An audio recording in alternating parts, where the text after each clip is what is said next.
Hi, magandang gabi po sa inyong lahat, mga kababayan kong taga-lungsod ng Maynila. Sana po ay nasa mabuti kayo kalalagayan at mabuting kalusugan habang nanonood po kayo ng aming regular update dito sa lungsod, kung saan ang inyo pong pamahalaang lungsod ay nagbo-broadcast halos sa araw-araw dito po sa opisina sa pamahalaang lungsod ng Maynila. Dito po ay kahit papaano may update namin kayo kung ano ang sitwasyon ng ating lungsod at ng ating mga kababayan, mga naganap at magaganap sa lungsod. Lalo na partikular itong sama-sama nating nilalaban ng COVID-19 virus crisis. Mga kababayan, muli po ay nais kong ipahatid sa inyo ang sitwasyon ng may mga sakit sa ating mga kababayan sa lungsod. As of today, 5 p.m., on day 17 of our national government's plan and your city government's plan to contain and delay the said virus in our community, we have now total of 50 positive cases. Kahapon po ay 44, ngayon po ay nadagdagan ng 6 as per report of the Manila Health Department. May bago na naman pong nakumpirmang 6. At patuloy na lumalago ang mga numero na nagpopositibo sa COVID-19, mga kababayan. Sila po ay nakalagay o nailagay sa mga pribadong ospital at pampublikong ospital na pag-aari ng pamahalaang lungsod at ng national government at mga private hospital na nasa loob ng lungsod ng Maynila. Sila po ay mga taga-lungsod ng Maynila, mga kababayan. Sumunod at patuloy na paglago ng PUIs para sa kaalaman ng mga hindi pa nakasusubaybay sa ating programang ito. Ang PUIO ay Person Under Investigation. Ito pong mga taong ito ay may mga ipinapakitang mild or severe symptoms ng COVID-19 ayon sa pag-aaral ng mga sayantipiko. Pagka ganun po, maraming bagay ang ginagawa sa kanila. Yung iba ay nasa bahay dahil mild ang kanilang sitwasyon.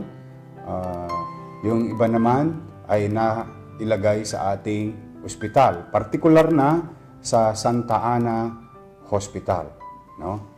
At sila po ay kaya naging PUI ay naghihintay pa rin ng resulta ng kanilang laboratory test or confirmatory test na ginagawa ng national government through DOH, no? Mga ospital na italaga ng national government na Department of Health. Ngayon po ay nadagdagan tayo ng 27 na PUI sa lungsod ng Maynila. At 3 po sa kanila ay namatay na. Nakikiramay po kami. Kalulungkot man. 3 po sa kanila ay nag-positive na. Tapos na po yung confirmatory test. Kaya ang total na PUI sa atin ngayong araw na ito, on day 17, ay 192 Manileños. So, pag-iisipin nyo mga kababayan, 50 lang naman yan na may virus sa atin. 192 lang yan. Marahil yan ang iniisip ng mga nagiinuman sa kalsada, mga tumatambay sa kalsada, no? Yung mga walang magawa sa kalsada at ilang lumalabag sa mga tagubilin ng national government local government. Opo, maaari pong maliit. Pero kung titingnan nyo at kayo'y patuloy na nakasubaybay sa amin, makikita nyo po yung exponential growth. Ano pong ibig sabihin nun, mga kababayan? Sa madalit salita, ibig sabihin, yung paglago ay dumodoble, yung doble, dumoble, yung doble, dumoble pa, and so on and so forth. So, ibig sabihin, mabilis po siyang kakalat. No? Bagay na ipagpasalamat natin sa Diyos, sa ating bansa, sa ginagawa ng national government, wherein talagang wala nang pwedeng pumasok na virus galing sa labas. Plus pangalawa, bagay na ipagpasalamat natin sa Diyos na dahil tayo archipelagic country. Pero bakit dumarami at lumalago exponentially ang mga cases ng PUIs at ng COVID-19 positive virus? COVID-19 virus positive. Ang dahilan, mga kababayan, sa ginagawa natin. Yan. Ini-expose natin ang ating sarili. Bagamat may mga panawagan na ang mga pamahalaan, lokal at nasyonal. So, ano ang sekreto, mga kababayan? Kailangan tayong magtiis. We have to pay the sacrifices all together. Kailangan natin magsakripisyo. Tiisin natin itong hirap na dinaranas ng marami nating mga kababayan, mga nawalan ng hanap buhay, nagugutom, mga kababayan. Marami po. Maraming hirap na dinaranas ang ating mga kababayan ngayon. Pero wala pong gamot. At ang tanging solusyon ay bigyan ng agarang medikal na atensyon ang may mga sakit. At ang mga na-expose sa may sakit ay mailagay sa mga pasilidad or containment area nang siguraduhin hindi na sila makahawa pa. Pero dala ng mga ilan na nagiinuman pa sa kalsada, o barka-barkada pa, o meron pa akong na-report sa amin, hiniram yung pass sa nanay, o tapos naglaro ng basketball, o kanina po mga kababayan, o isang lasing, o yung ating mga taga-DPS na nagdi-deliver ng pagkain sa inyo, o binangga, o siya pa matapang, o lasing na, o binangga pa yung ating mga tao, pinagmumura pa. Mga kababayan, hindi ko naman maintindihan bakit may ilan pa tayong mga ganyang kababayan sa lungsod ng Maynila. Tingnan niyo po ang mga datos. At pag-aralan niyo, simple lang naman ho ito. 1 plus 1, simple mathematics. Dumarami. Kailan tayo magigising? Panawagan ko sa ilan. Kailan tayo magigising? Kapag inabot na natin yung katulad ng Italy, katulad ng China, ng Amerika. Ngayon, ang bansang Inglaterra, prinsipe, prime minister, mga leader, artista sa Estados Unidos, asawa ng Pangulo. Ano pa ba ang hinihintay natin? Walang pinipili ang ating kalaban. At ang masakit sa lahat, hindi natin nakikita. Minsan para bang wala tayong sintomas, pero nasa atin na pala. Kaya po, ako po hindi magsasawa at buong kababaang loob, nakikisuyo sa inyo. At paulit-ulit po, total laway lang naman to. Hindi ako mapapagod na magpaalala sa inyo. Para sa ikabubuti ng higit na nakararami po itong aming panawagan ng national government at local government. Para sa lahat. Pero magkaganon man, umasa kayo mga kababayang matitino. Umasa kayo mga kababayan kung nagtitiis. Umasa kayo mga kababayan kung nagsasakripisyo. Hindi natin papayagan ang iilan na sumuway. May gobyerno ang lungsod ng Maynila. At tuloy ang serbisyo ng gobyerno ng lungsod ng Maynila. At lagi ko ipinararating sa inyo, kung ito'y makapagbigay man lang ng maliit na kapanatagan sa inyong damdamin, puso't isipan, na ang inyong gobyerno ay 24/7. Hindi po kami titigil. Hindi po namin kayo iiwan. Kailangan lang namin ang inyong mga tulong. At malugod kong ipinagpapasalamat sapagkat marami sa inyo ang sumasagot na sa ating health survey.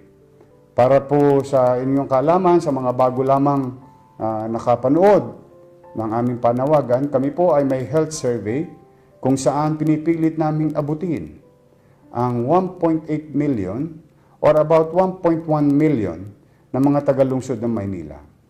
Kung saan malalaman namin ano ang tunay ninyong kalalagayan. Mas madali, mas episyente, mas focus. Ibig sabihin, dala ng katapatan ninyo na ilahad ang sitwasyon ninyong pangkalusugan through that application, do sa Messenger. So sa page ko po, just click the send message at tuloy-tuloy na po yun. Dahil dyan, maaari kayong makatanggap ng tawag sa aming Manila Health Department. Ang mga taong nasa likod niyan ay mga profesional. At huwag ko kayong kakabahan. Huwag ko kayong matatakot. Ang pagsasabing ng tapat ay nagsasama ng maluwat. Pag kayo nagsabi ng tapat, mas mabibigyan namin kayo ng agarang medical attention. No?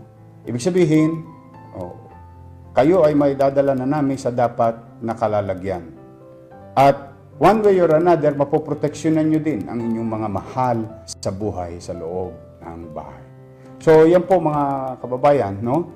At yan ang sitwasyon ng ating lungsod. At umasa kayo na ang ating namang mga medical facilities ay nakahanda at patuloy na lumalago, patuloy na lalakas. In fact, kahapon po nanawagan ako sa mga gustong mag-volunteer sa nurse or doctors, malugod namin kayo tatanggapin sa aming 6 na ospital, partikular na sa Santa Ana Hospital. Kagabi, nagdagdag na naman tayo ng mga bagong nurse, doctors, professionals. Pinirmahan ko po. Para lang ipakita sa inyo mga kababayan na pinalalakas natin ng gusto. Ngayon, kaya pa natin. Pero ayaw kung dumating ang araw, lunin tayo ni COVID-19 at mahirapan tayo. Pero lalo kaming mahihirapan ng kakahabol o habulin ni COVID-19 kung tayong mga kababayan mismo ay hindi makikiisa. Stay home, stay healthy, stay safe. Iwasan ang pakikisalamuha, social distancing. There is time for everything, mga kababayan. But this time, we must act all together. In synchrony, sabay-sabay. Para hong isang orkestra. Isa ang ating kinakanta, isa ang ating inaawit, isa ang ating ginagawa. Focus on one direction. Ang kalaban natin sa gerang ito, si COVID-19. Hindi ang pamahalaan, hindi ang kapitbahay natin, hindi ang barangay official natin, hindi ang pulis natin. Ang kalaban natin ay si COVID-19. Huwag na maligwak o maiba ang inyong isipan. Ang kalaban, si COVID-19. Kaya po, sana, malugod ko po kayong hinihikaya. Ito'y simple panawagan. Sumunod po tayo, tupdin po natin, mga kababayan. Pangalawa, gusto ko pong ibalita sa inyo, ngayong araw na ito, Sabado, no? Tuloy-tuloy pa rin ang ating gobyerno sa pagbibigay ng makakain sa ating mga kababayan. Today, we've delivered 15,258 boxes for 15,258 families. Ngayon, mga kababayan, nais kong ipahayag sa inyo, sa loob lamang ng 6 na araw, tayo po ay naka 102,554 na pamilya. hopefully,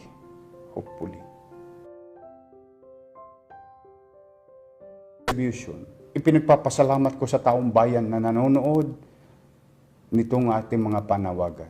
Nakakatok kami sa inyong bahay. Hindi nyo kailangan lumabas. Thank you very much sa inyo, mga kababayan ko. As you all know, we will not stop.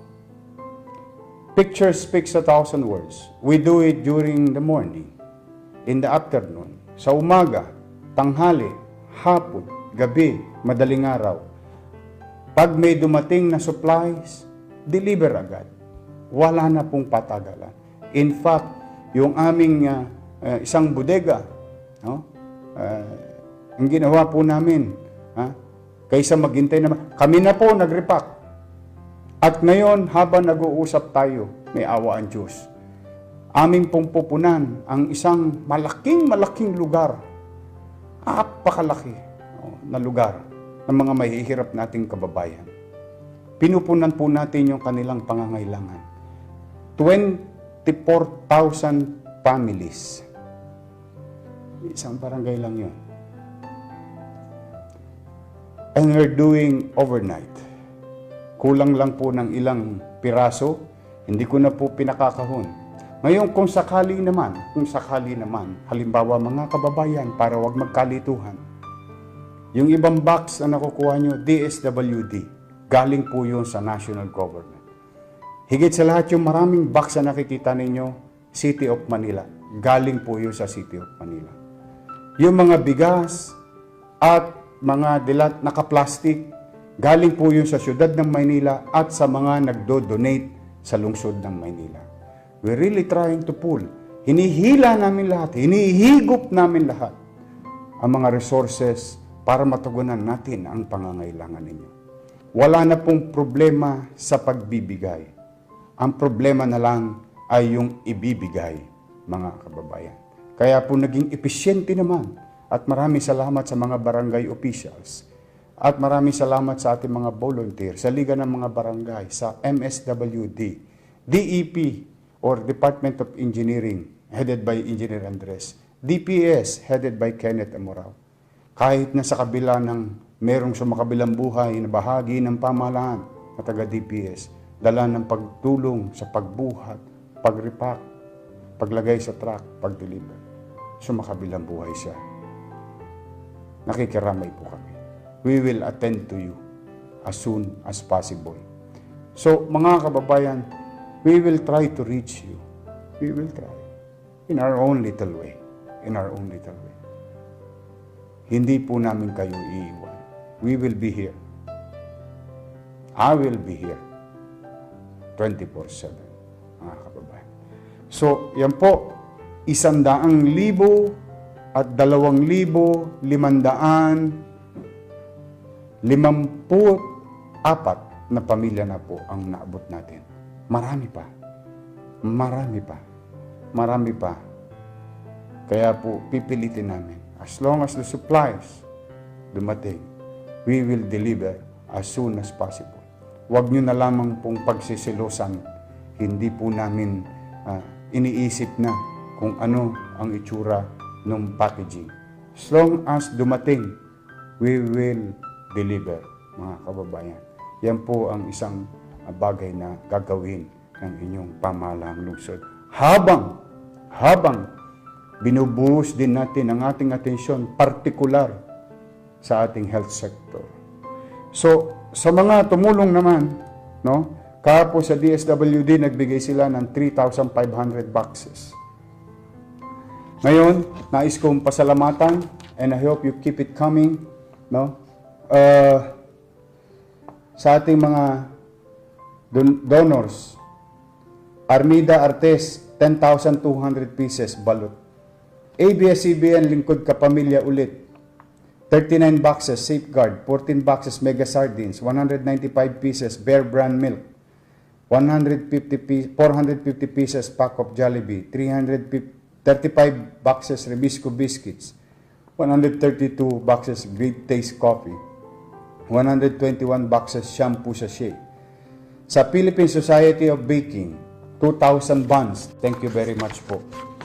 Sa Meat Plus Komisaryo, 550 food packs. Greenwich, 200 food packs. Mandawi Foam, 500 pieces of face shield. Coca-Cola, Philippines, 250 cases soft drinks. Philippine Foremost Milling Corporation, 81 boxes of loaf bread. Yan po mga kaibigan, mga kababayan. Yung mga pagkaing live, ibig sabihin ready to eat, ayan po ay dinadala at patuloy na dinadala sa ating mga frontliners, no? Sa barangay, sa pulis at sa ospital. At maraming salamat sa mga individual na ayaw magpakilala na tumutulong at nagpapadala ng pagkain sa ating mga frontliners sa health sector.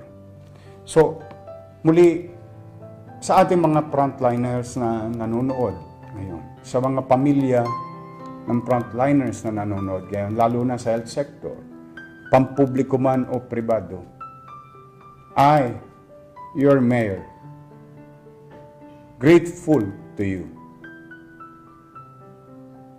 Maraming salamat sa mga frontliners at sa inyong pamilya. On behalf of the people of Manila, thank you very much. Sa mga pamilya na sumakabilang buhay na mga doktor, sila po ay taus-puso naming pinasasalamatan. Someday, we'll do something for them. A fitting recognition to them or for them. Sa mga nagkasakit sa front lines, mag-ingat po kayo. So, sa atin po may mga sakit, mga kababayan, pinanalangin namin na sana hagkan kayo ng kamay ng Diyos na gumaling kayo agad.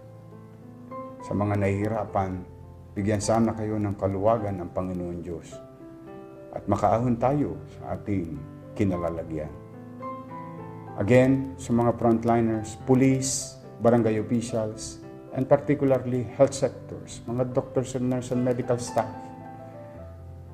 isasama namin kayo sa aming mga panalangin. Sa atin naman mga kababayan sa lungsod, paulit-ulit at hindi naman po ako magsasawang magpaalala sa inyo.